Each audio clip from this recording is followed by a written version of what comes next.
우리가 고등학교 이후로 지구과학 혹은 지질학에 대해서 공부한 시간이 얼마 될 것 같아요? 거의 없잖아요. 고등학교 때 잠깐, 중학교 때 잠깐 뭘 배웠는 것 같은데, 그 다음에 지구과학은 깡그리 공부할 기회가 없죠. 그래서 저는 박사학위 끝나고 나서 또 생물학이든 지구과학이든 지질학이든 뭐 거의 생각해 본 적도 없어요. 전공 분야가 반도체 물리 쪽이니까네. 어, 그래서 제가 이렇게 강의를 하면서 공부를 생물학하고 시작하면서 하다 보니까 지구 과학이 조금 필요한 거예요. 구체적으로는 생물학을 하다 보면 식물이 언제 대륙으로 진출했고 육상 척추동물이 언제 행성 지구 대륙으로 어, 나아갔는가 이런 문제들이 핫 이슈가 되거든요. 그러면 지구라는 이 행성을 생명체가 대륙의 융단으로 깔리기 위해서는 토양이 생겨야 될 것 같거든. 그럼 토양이라는 게 뭔가 잘 봤더니 어이 그거는 암석 깊은에 대해서 토양이 되지. 초등학생도 이해할 수 있죠. 그래서 제가 생명의 융단, 소위 말해서 이끼 종류, 처음부터 말씀드리면 지어류입니다. 균류, 그 다음에 지어류, 그 다음에 이끼식물, 양치식물, 그 다음에 나자식물, 소나무, 잣나무 같은 거요. 중생대 때 쫙 지구 대륙 안에 들어가고. 그래서 그전에는 뭐였겠어요? 고생대 이전에는 식물이 대륙으로 지나가기 전에는 그냥 맨 바위 덩어리잖아요. 지구라는 게. 그래서 암석학 공부해야 되겠네. 생명이 지구를 대륙으로 가려면 그 바탕이 강물, 암석 위에 좀 상륙할 수밖에 없고 정착할 수밖에 없고 그럼 당연히 강물학을 알아야 되겠네 해서 강물학을 보기 시작한 지가 한 10년쯤 됐습니다. 물론 뭐 그때도 메인은 브레인이니 뭐 우주니 천체 물리학이니 이쪽에 뭐 메인으로 공부를 하고 있었죠. 시간에 대부분 그쪽을 보내고 있었는데 생물학을 자꾸 하다 보니까 아하 생물학의 바탕은 강물학이라는 게 확 와닿았어요. 대략 10년 전에. 그래서 어떻게 하겠어요? 더듬더듬거리죠. 그래서 저는 먼저 하는 방법이 교과서를 찾아봤어요. 교과서는 역시 어렵잖아요. 처음 들어가는 사람. 그것도 어쨌든 쭉 했어요. 그러다가 제가 지금 소개드릴 두 권의 책을 만났어요. 와, 거의 공부를 2, 3년 정도 앞당겨준 책입니다. 여러분들 공부하는 입장에서 2, 3년이면 돈으로 치면 엄청나잖아요. 공부를 메인으로 이렇게 생각한다면. 그런데 이 두 권의 책이 어떻게 제가 하는 지질학, 암석학, 지구과학 전체의 이런 관점을 바꿔줬나 하면 첫 번째 소개시킬 이 지구 이야기라는 이 책은 로버트 헤이전이라는 사람이 썼는데 이 사람은 MIT에서 지질학인가 이쪽으로 석사학위를 하고 지구과학으로 하버드에서 박사학위를 한 사람입니다. 근데 이 사람이 쓰는 책이 요거 말고 또 한두 권 더 번역이 되어 있습니다.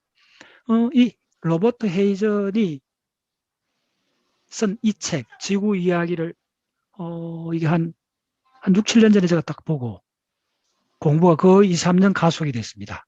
왜? 지구 45억 년의 역사를 보는 10개의 프레임을 제시해 준 거예요. 그 프레임 10개가 이 암석학 관점에서 지구 45억 년을 이렇게 명쾌하게 통합적으로 꿰뚫어 보면서 쓴 책입니다. 그래서 공부를 이렇게 하다 보면 지구과학 같은 뭐 엄청나게 복합적이잖아요. 이 지구과학이 암석학이 복합적이라는 건 저는 직감적으로 알 수 있는 게 뭐냐 하면 암석에 여러분들 길가에 가서 이 암석이 무슨 암석이냐 이렇게 돌 하나 탁 발에 차이는 돌을 딱 들어가 이게 무슨 암석이냐 암석학 하지 않는 지구과학 대충 가시는 사람도 그거 무슨 암석 알기 어렵습니다. 그쪽은 노하우가 굉장히 쌓여야 되는 분야입니다. 흔히 야산에가 돌 하나 보고 이게 무슨 암석이냐 턱 이야기할 수 있으려면 전문가 수준의 암석학 지식이 있어야 됩니다. 다시 말하면 이게 복합적인 분야인데 이 분야를 들어갈 때 10개의 핵심적인 프레임을 이야기를 해준 책입니다. 그래서 지구과학 공부의 하이웨이를 깔아준 책이다. 그래서 공부하실 때 먼저 이 책을 먼저 접하는 것이 공부 방법론 순서에서 굉장히 효율적이란 겁니다. 여러분들 이 책은 혹시 조금 어렵다고 느낀 분도 있지만은 뭐 이렇게 사소하게 어려운 걸 그냥 스킵하시고 전체 윤곽을 보세요. 45억년의 지구 역사를 강물학 관점에서 10단계로 탁 나누어 갖고 설명하는 이걸 보면 탁월한 책입니다. 예. 두 번째 소개시킬 책은 지구 표층 환경의 진화라는 책입니다. 이 책은 간단히 설명드리겠습니다. 이 책은 숲을 보게 하는 책이고 이 책은 그 숲에 빼곡한 나무 한 그루 한 그루를 다 보게 하는 책입니다. 그러면서도 숲과 나무의 통합적인 관점과 디테일 관점을 잘 프레임으로서도 완성한 책입니다. 이 책을 쓴 사람은 호카다라는 일본 동경대 교수입니다.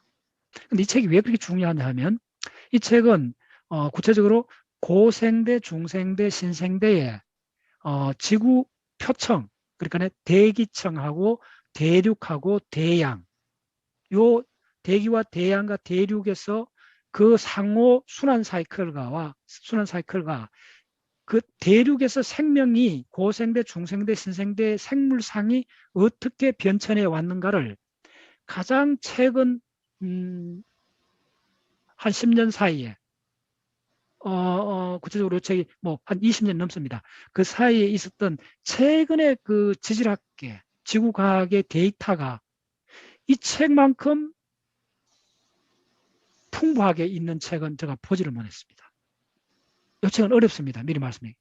촘촘한 책입니다. 만약에 이 책을 풀었으면 단행본 책 아마 3권은 나올 겁니다. 미니멈. 엄청나게 촘촘한 데이터로 가득 찬 책인데 그래서 어려운데 거의 논문, 어느 분야 논문 수준의 책입니다. 이 책을 이해하실 때 가장 중요한 게 동위원소 이야기가 이 책 내용에, 이 책을 이해하는 동위원소 개념을 모르고는 이 책을 아예 읽을 수가 없습니다. 탄소 동위원소 13, 그 카본, 그 13번, 카본 13번, 그 다음에 동위원소 18번 산소, 그 두 개가 이 책의 내용의 거의 50%가 넘습니다. 그걸 바탕으로 한 지질학적 데이터입니다. 엄밀한 사이언스입니다. 지질학이 분자 레벨에서부터 행성 지구 전체 거시까지를 가장 엄밀하게 지금 발전하고 있는 분야 중에 하나가 지질학입니다. 그래서 이번 일요일에는